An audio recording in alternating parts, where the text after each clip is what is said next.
Some dude by the name of Mr. Doug Gottlieb. Most of y'all might not know him. I mean, those of us in the business know him because we respect our colleagues. But the public, in terms of your support for him, ratings, and things of that nature, you might not know him. Probably why he brought up my name in the fashion that he did. I hope it gets him the clicks and the recognition and the numbers that he's looking for.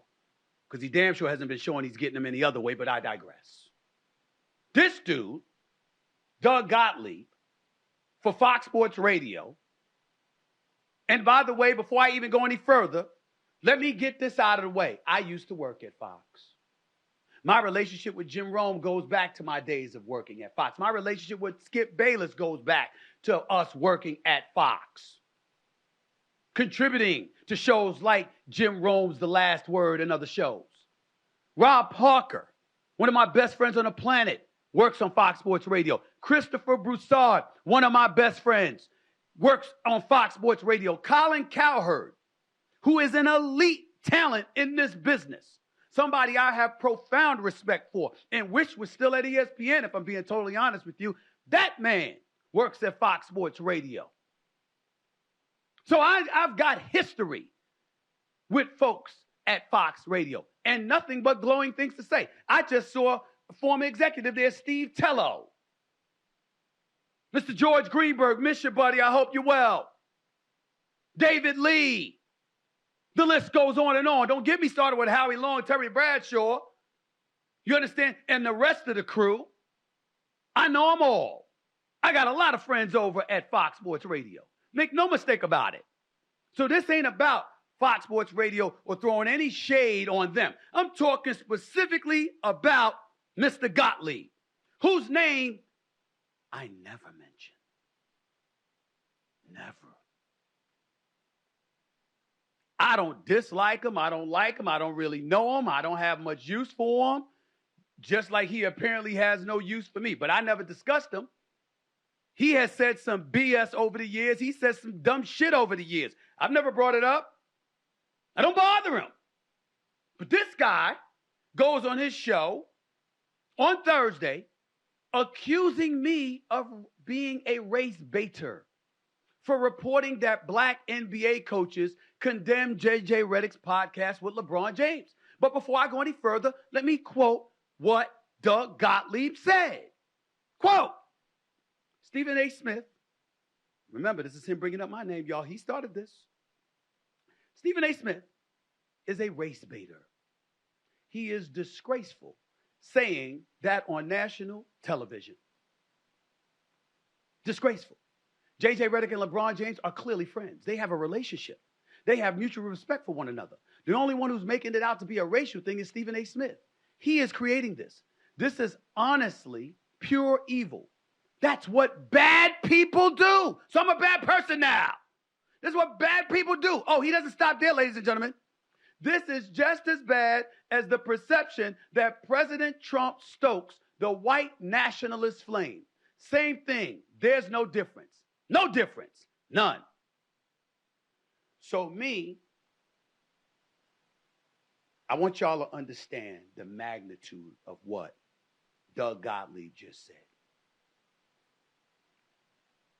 Doug Gottlieb just compared my saying that black coaches who have called me had a problem with the podcast, and I'll get into that in a second. But Doug Gottlieb is comparing that and equating that to Donald Trump and white nationalists. So when the mayhem took place in Charlottesville, Virginia, and a young lady was killed, and we had folks out there marching and white supremacists making themselves conspicuous, and Donald Trump goes over the airwaves and say, there were good and bad people on both sides. That's the equivalent of this.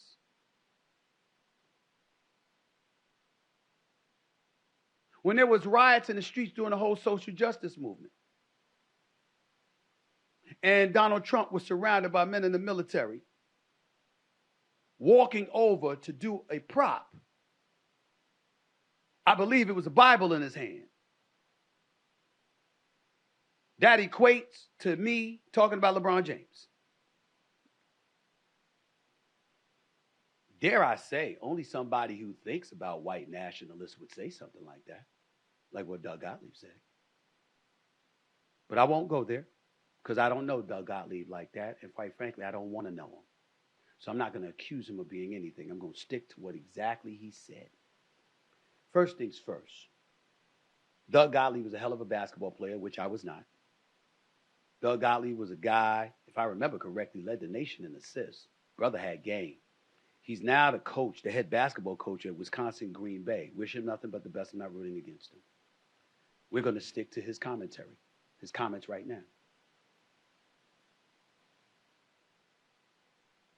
Black coaches who called me, all of them didn't call me, about 5 or 6 of them called. Their whole attitude, nobody had a single problem against J.J. Redick. Nobody questioned LeBron James and J.J. Redick's friendship. What they had a problem with is that the timing of the podcast undermined Darvin Ham, who was on the hot seat.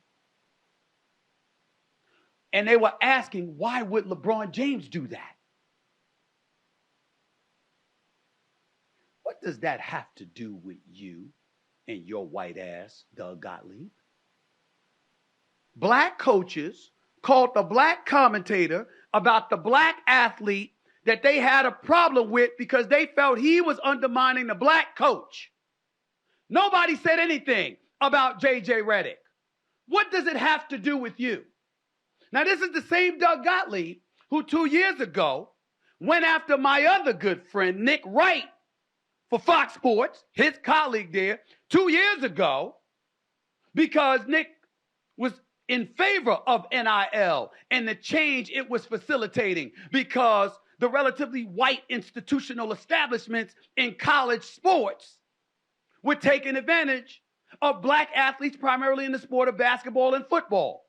Doug Gottlieb took exception to that and accused Nick Wright of engaging in fake racism. So you the expert on racism now. That's who Doug Gottlieb is. Really? You? Really? I mean, you got to be kidding me. So he misquoted me. He misrepresented and lacked context or didn't provide context to what I was saying. Once again, no issue with J.J. Redick. No issue with the podcast. No issue really with LeBron James doing the podcast with J.J. Redick if it were not at a time when Darvin Ham was on the hot seat. That's all. But Doug Gottlieb, by the way, a highly intelligent dude from what I can tell, refused to mention that. That had to be on purpose. He's not stupid. It had to be on purpose. Sometimes people let stuff out because they really want to get it out of their system. Because they really want to bitch and moan about stuff. But they ain't got the chutzpah to really address it head on and be a provocateur of content. Instead, what they want to do is they want to find a little nugget to piggyback off of to justify their vitriol. You calling me a race baiter? You're not the first white person to do that. You won't be the last. I got news for you. Some black folks call me a sellout. Which one is it? Could it be that I'm a guy that marches right down the middle and I prioritize being fair? That's what I think it would mean. Were you fair to me, Doug Gottlieb? You weren't. You were inaccurate. You quoted me out of context. Your quote, what you said, that what you attributed to me was totally false. Just go and watch the episode of First Take. You don't know what the hell you're talking about. Or you did, and you're acting like you don't know on purpose to facilitate a discussion. What's the matter, bro? You ain't getting enough viewers, listeners? What's up? Is that what this is about? You keep this up, you'll be lucky to have a black player at Green Bay, Wisconsin, or Wisconsin, Green Bay. That's not what I said. Don't misrepresent me. Don't come at me like that. And as far as, here's another thing that Doug Gottlieb mentioned that I think is important to bring up. He said, quote, that he was a candidate in 2016 and it came down to him and Max Kellerman. That's a damn lie. This is what he talked about when Skip Bayless departed and it was between Max Kellerman. He was saying it was between him and Max Kellerman to get the First Take job. Ladies and gentlemen, I am the executive producer of First Take. I have been on the show since 2012. And from the moment Skip Bayless departed, I have been the face of First Take. And I am telling you, Doug Gottlieb was never a candidate for the job. That is a damn lie. He's lying through his teeth. That is not true. Unless, unbeknownst to me, somebody called him and made him think he was a candidate, because he certainly wasn't one in my eyes. It was never going to happen. There was not a number 2 candidate named Doug Gottlieb. That is false. Do you know that today marks 8 years to the day that Skip Bayless departed from First Take on ESPN to ultimately join Fox Sports Radio 3 months later in September? That's 8 years ago. I remember it like it was yesterday. I can assure you, Doug Gottlieb was never a candidate for the First Take job.